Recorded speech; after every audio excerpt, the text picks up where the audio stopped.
This video is designed to help you with Chapter 11, Section 6, which is on radical expressions. This is the first of a series of videos.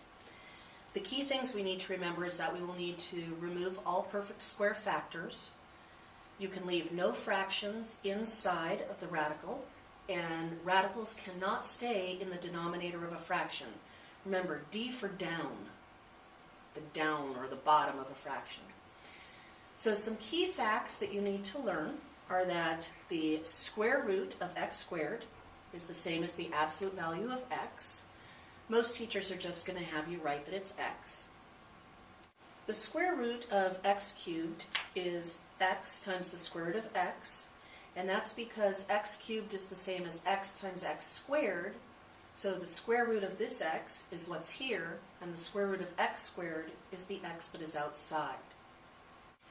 The square root of x to the fourth is x squared, and that's because x to the fourth is the same as x squared times x squared. The square root of x to the fifth is x squared times the square root of x, and that's because x to the fifth is the same as x to the fourth times x to an invisible first.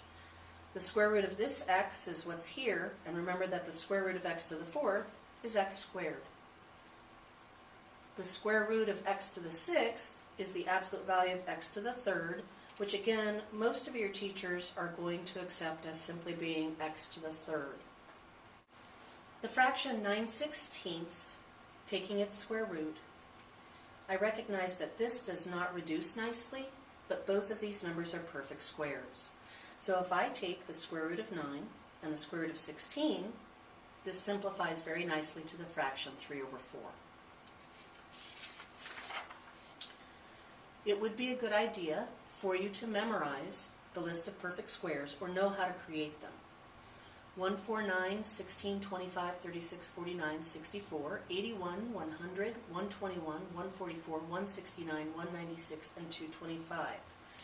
Remember that this one's the same as 1 squared, then 2 squared, 3 squared, 4 squared, 5 squared, etc. So it would be very easy for you to create this list.